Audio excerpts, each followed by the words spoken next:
I think we all agree here that good urban studies is actually integrative urban studies. That means that in order to understand a certain phenomenon or a tendency of urban life, we need to regard it from perspective of all four urban functions, like production, leisure, mobility, housing. I would add here fifth function, like knowledge infrastructures or knowledge scapes, knowledge spaces.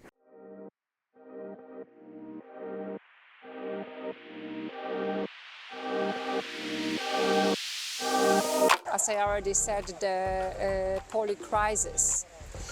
To deal with it, you need to have different approaches. So what we have to do, we have to have different tools to understand the environment, and that's why we need sociologists. We need as well to understand political science. We need to understand very difficult processes that are happening in our globe, and particularly here in Central Europe. Then we have to learn how to deal with the environment. So that's another part that has to be integrated in the blue and green infrastructure that is now very important while building urban frameworks. And that's what is giving us ecosystemic sort of services. And then we need understanding physical environment like density, different processes that are happening in the city, in the built environment, scales, and all those together, it's integrated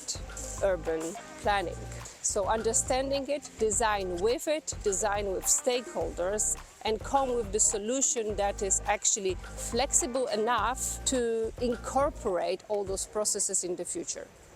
In all our projects, we try to work in cross-sectoral perspective. That means integrating into the process of production of knowledge actors from very different spheres, not only from university, but also from municipalities, from civil society, from enterprises, from cultural sector, etc. All these people are considered to be kind of equal interlocutors, not informants, but people who participate in production of knowledge. We have to understand the city, the urban context from different point of view, not only physical. Sociogeographers, of course, we have to understand hydrology of the city. That is very important. We need to involve mediators, because the participation process starts to be more and more important. So that's why those professionals are really in need, and I can observe it actually in the daily practice, how difficult it is to get into the consensus with different stakeholders are trying to get into the point or even start a dialogue.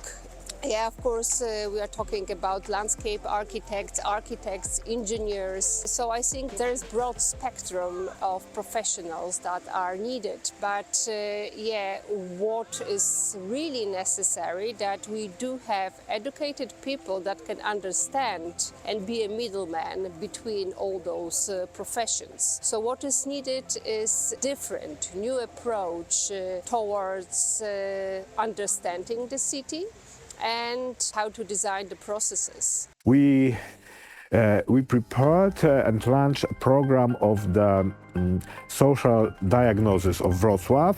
There are quantitative and qualitative research made over the whole population of Wrocław, diagnosing the main issues, main problem and challenges of society, Wrocław inhabitants. I'm personally focusing on community engagement with housing, participatory housing, collaborative housing approach. So basically really looking at the context, looking at the conditions and looking at the needs, but also the actual socioeconomic situation of the people and so on. We did this quite extensive 3-year research with municipalities and their citizens or inhabitants, and well, the answer is both. Shortly, yes, people are aware that there needs to be some change, there needs to be some help in these multi-stakeholder arrangements. You cannot build housing just from the capacities of one party or the other. But it's of course not enough, and I would say that especially at the discussion at the political level or the national level needs to focus on that. And the problem, of course, is that what we also investigated is kind of a mistrust between the stakeholders. So people not necessarily trust the municipality that they will continue preparing the project. Municipality don't trust their citizens that they would actually get involved. And to acknowledge that, yes, when there are election changes and the new government comes and eventually can cut some of these projects, I can understand why people don't trust the politics, you know. So we need to focus on creating like more infrastructures, knowledge infrastructures, but also actual like financial and legal infrastructures that would enable to solve and create projects and develop projects over time, whatever is the political situation. So when it comes to Wrocław, this is one of the biggest Polish cities with serious problems with transport. This city is mostly car-oriented, so we've got some challenges related to the promotion of public transport, bikes and pedestrian traffic. And the city, of course, is trying to implement the new strategies that promote the sustainable mobility, but the challenge is to better understand the social preferences and social attitudes to different means of transport. I was involved in some research projects that help to understand these preferences and attitudes. And I was also involved in the creation of some programs and strategies promoting alternative means of transport. I think that Wrocław is also the city which invests a lot of money in promoting public transport, but of course that's really challenging, especially that we need further investments in infrastructure, so sometimes that's not easy to encourage people to change their transportation habits, and we are trying to work on this in order to make the urban mobility more sustainable at this local level. My work focus now is strategic and spatial urban planning in Ukraine. What I mostly do, I consult municipalities of different size, like big cities, smaller villages, on how to write strategic city documents and how to implement smaller tactical projects. So from 2014, after the Revolution of Dignity, also we have in Ukraine the very, very special reform of decentralization, which means the changing of administrative territorial units. So one important thing is that we needed a new structure of planning documents, and we implemented some. We also take the approach of integrated or integrative urban planning from Germany and applied it in Ukrainian case with some changes and adjustments. We tested this approach on municipalities of different sizes in terms of organizing the working groups in municipalities, planning for 10 years future, including different stakeholders, and also introducing this new paradigm of planning, overlapping a lot of different spheres of life in urban and rural settlements. We also participated in the evaluation of the European Cultural Capital project that took place in Wrocław in 2016. Okay, so we are responsible for all the research that gave the feedback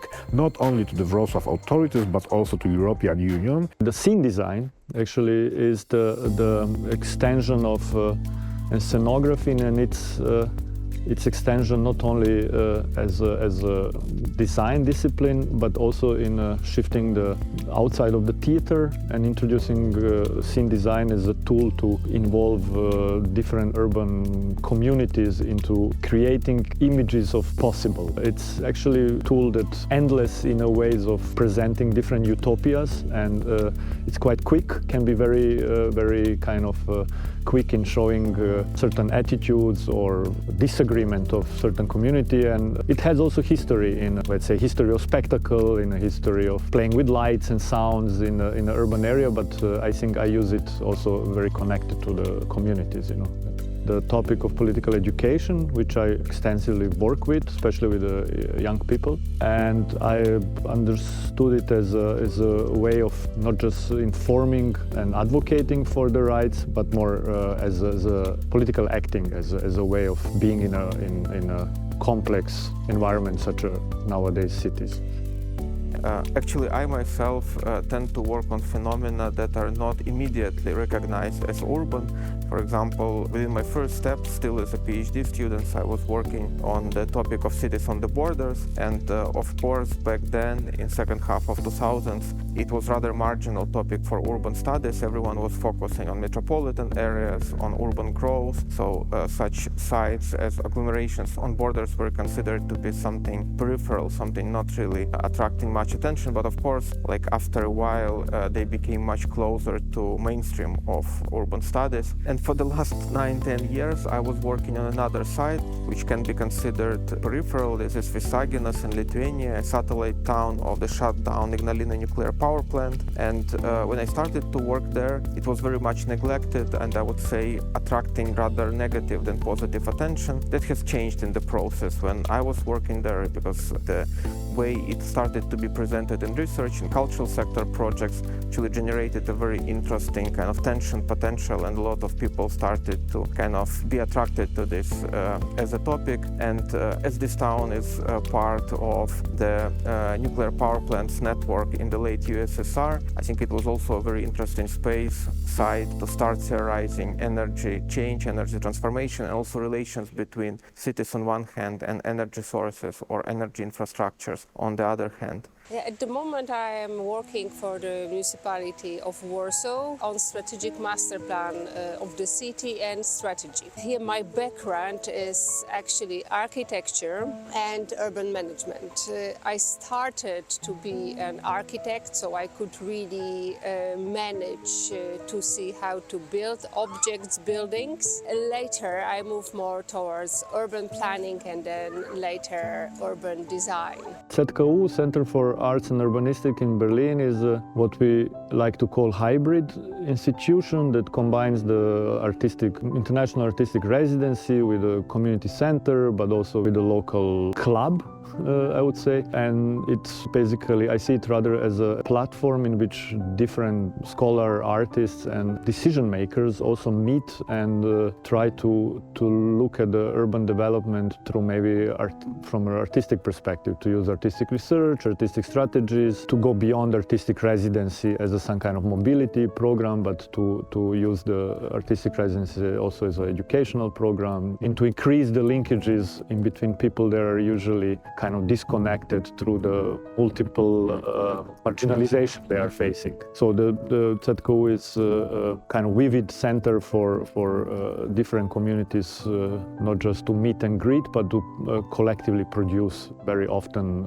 kind of strategic plans for certain areas or challenges. Yeah, at the moment I serve as a Vice Dean for International Relations at the Faculty of Architecture, and I lead a studio here at the faculty in Brno, thinking about if we are using the space in an effective way and how we should use the space in considering the urban culture, urban lifestyle, sustainability and different approaches. Working on the global north and south, for example in Mozambique, and mostly in Europe, but as well in the Middle East. In Europe I have like different perspectives from west and east. So my background is mixed in a way that for many years I've been part not only of academia, but also of NGO scene, if we could call that. So during my fieldwork in Ukraine, I collaborated with grassroots activists who were not even united in initiatives and who did not even think about themselves as activists. Then I was collaborating with grassroots activists in Romania. And then I became a part of an initiative called Minsk Urban Platform in Belarus. And it is one of initiatives that deal with social life in Belarusian cities. It used to be focused on participatory planning techniques and participatory projects.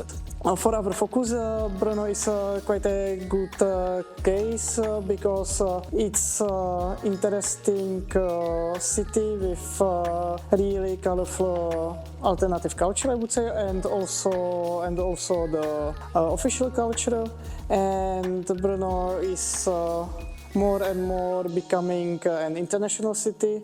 So Ukrainian urban planners, city governance and activists and experts, what we are doing now, we are planning at the same time in three perspectives. So we are dealing with some crisis response and crisis things. Also we are doing mid-term planning for 1-2 years, like reconstructing some objects and doing some recovery in social and infrastructural things. And also we try to plan long-term, 5-10 years plus, taking into account not only the war situation, but also the climate change and other possible flows of war migration from other country or even climate migration. And this makes Ukrainian situation very complex and very, very relevant to study for experts and future professionals in urbanism from other countries. I'm focusing mostly on cities in EU Eastern Partnership countries, which includes Belarus and Ukraine, but also Moldova, Armenia, Azerbaijan and Georgia. And these countries and cities in these countries are very different per se. But one of the dilemmas that researchers of these countries have to resolve is how to deal with the data ethically, not creating some additional risks for communities under study, and also how to access those data, because quite often it is impossible to make traditional participant observation on site. So we have to deal with those physical environments using remote ethnography tools, using digital tools, working with open sources, with what is available on internet, and so on. That's a challenge, of course. We have quite a lot of freedom as a teachers, and I hope that also students have quite a lot of freedom, trying to do our best and enjoy also some fun while researching and designing architecture. Wrocław is a really nice place for studying. I believe it's the best place in Poland for students and for studying life, for what is going on. Because it's a livable city that is growing, city that is developing, city that was the leader of the development of the Polish and one of the quickest developing Eastern European or Central and Eastern European cities during last 20 years, okay? Actually, we may see Wrocław as the living laboratory for studying urban processes and urban phenomena, that they are just taking place here, and they are, I believe, more visible than in any other place.